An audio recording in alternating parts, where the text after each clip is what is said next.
Hola a todos, soy Francesc Soler. Hello, everybody. I'm Francesc Soler, Director of Loxone in Spain. We are an automation company, both for smart homes, passive house, and smart buildings, and very much focused in everything that has to do with using any system that could be in any home and any building operating together. So what I'm going to do is show you why to use automation in a passive house from our point of view. Up to now, I think many of you have already heard about this. But when we hear information about passive house, we're always talking about passive elements, whether it's insulation, whether it is windows, enclosures, and others. And here today, what we're going to do is focus on the different systems that we already have as active systems and see how we can make them operate together. So now I'm going to move on to my first slide. Why is it convenient to use an automation system in a passive house? Well, first of all, because in passive houses you have devices for shading, whether it is shutters, screens, awnings, Venetian blinds, any device that has a motor that is going to control sun, which can be controlled by Loxone. Air recovery, which is also extremely important. I'm linking it with climate control, which is the third item. Sometimes in passive house you wouldn't have a climate control system like underfloor heating, but you would use the air recovery system and add a battery to add heating or cooling, depending on the season of the year. And we'll see here how we're going to carry out climate control. Something important to take a leap, not only towards passive house, but to zero consumption homes, which is using solar energy, and particularly photovoltaic energy. And we'll see how we can work with energy efficiency or energy control, though I prefer to talk about energy management. And the last item, which may not seem important, particularly when we're talking with builders, but the fact that we can have 24-volt CC lighting, which is also going to provide us with energy efficiency. We have a chart here, which is a home, and we have the three systems that we talked about before: shading, climate control, and air recovery. And how do we work with these three systems at the same time? Shading, I think it's very clear to all of you, but in any event, what I'm going to do is describe how our system works. Our system is a PLC with control and vision, with implemented logic, and one of the logics is automatic shading. This means that when we install our home, we install the mini server and we use the GPS coordinates where the building is going to be. And from there on, we have the orientation of the different windows. And then depending on the time of the year, the automatic shading system starts to operate.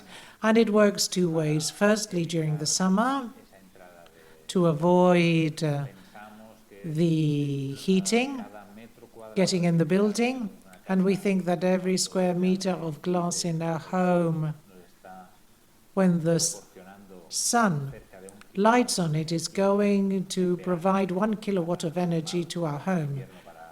And in summer it's not very good, but in winter it's better. So shading and automatic shading is extremely important.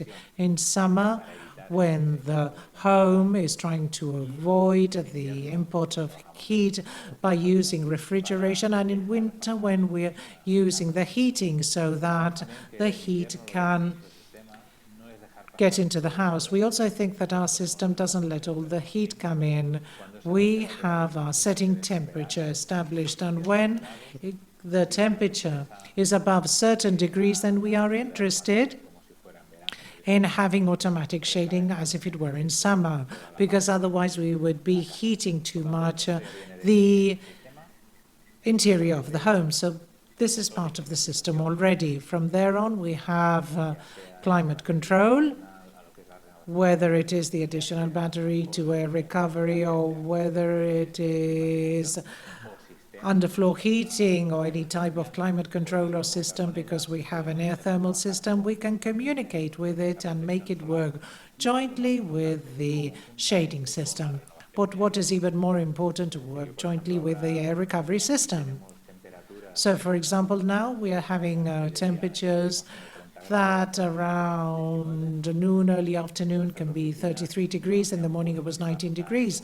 But in our offices, the refrigeration and air conditioning compressors have not lit up because our setting temperature was 19 degrees, so there was 19 degrees outside, and only making the fans of the air recovery system work, we have been able to keep the office cool at a lower consumption level.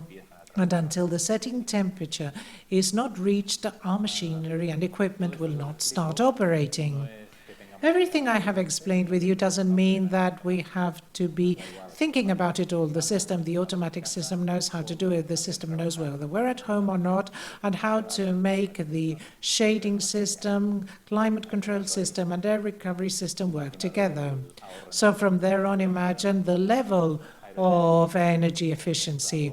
If we had an air thermal system with mixers, we could also control the system.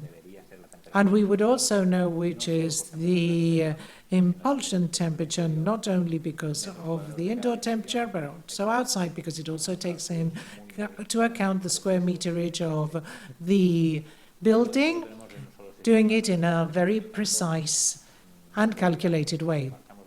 So when we leave the home, we can forget about what's happening, and we know that our home is going to operate in the most efficient way possible to have the highest level of comfort, as well as the lowest energy expenditure, and reach the temperature that we wish to have in our homes. Energy control, but I always like to talk more about energy management, whether we have thermal solar panels or photovoltaic panels, but the trend seems to be more towards photovoltaic, because we're working more with electricity, and we need to manage the surplus. It is true that we're talking now about the net balance, but if we pump electricity to the network, when we purchase energy, we're probably buying it at 13 cents kilowatt hour.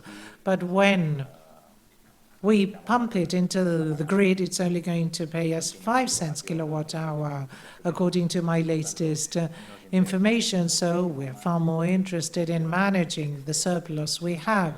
And how are we going to manage it? Well, to increase or decrease the setting temperature, to heat or to cool more the different rooms in the building, or to heat the water, or to send it to the additional resistance that we have, or to make washing machine, dryers work. In Germany, they practically have zero expenditure, because at night there is no energy supply to fridges, only during the day when you produce enough energy.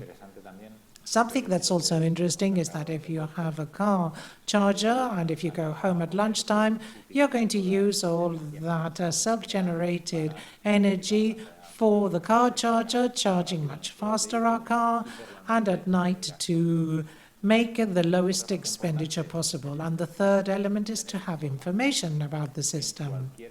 At any time, we're going to have information about statistics, temperatures, energy expenditure, or about any incident that is taking place in our home. And it's also true, and I'm going to tell you a bit more about this, we use a 24-volt lighting. So right now we don't have halogen bulbs, we have LEDs, but they're not primary at 220. Each one of them has a transformer from 220 to 12 to 33, all the volts that we want to produce, and therefore this means that if we're operating with 24 volts, we're going to be able to do away with all the transformers of the luminaires. It's also cheaper to regulate at 24 volts DC is much better than regulating at 220. Therefore, we're producing energy savings and we don't have losses happening in each one of the light elements, and therefore the losses of that source only happen there. And they're all regulated. And it makes so much sense that it really does not make sense not to regulate lighting, depending on outside lighting, interior lighting, and how much lighting we want. And then we took into account all the electromagnetic waves in using the principles of bioconstruction. So we have lamps at 24 volts, so this means that we're not creating a magnetic field in any one of these parts. Something important are control dynamics. How do we do them? Firstly, by automation, like I said before. The building has to operate on its own so that we have energy saving. Human factors here will be left aside, and we're going to manage our own system. And our own system is going to manage what's happening. And this is even more efficient when there are more buildings. So in one building, we can control everything from our application and see how much energy is being produced by the panels, how much is being consumed by our home. But you can also see an arrow coming back from the home and not only from the application towards the home. You see, the home has to alert us about what's happening.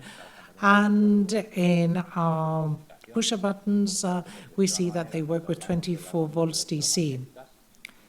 So when we're talking about electromagnetic waves, we see that there is supply towards blinds and switches, which are the only points in the house that would create electromagnetic fields, and neither the pusher buttons or any other element would create this. And we would receive information about alerts and remote control. And of course, many clients say that they have their remote control, but with a remote control, how do I treat security? Well, our system is cloud-free. It means that we don't work with the cloud. So all the data, all the control system is in our home. So this means that we don't need the internet. We need the internet if we want to use it outside or we want to receive information, but not when we're inside. When you're inside, you work perfectly well without the internet, and it has been designed and devised with that purpose. Because our philosophy is totally different. Me is not about having a device, and each device has its own cloud, and then all the devices are in touch with each other thanks to the different clouds. Our devices, sensors, movement sensors, are going to operate locally, and they communicate with a mini server, which is the robot I talked to you about before. And from there on, you have internet, which is perfect to be able to connect with our homes and send messages when you're outside, but not for the local control of the installation. This is precisely one of the features we like to highlight, because the control is there.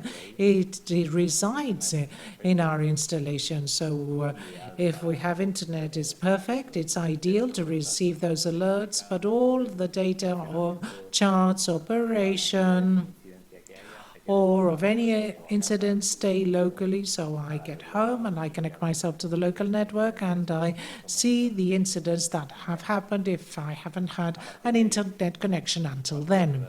From there on, any query you may have can be directed to me. You have my data here, whether it's via email or through my website, where you will find much more information.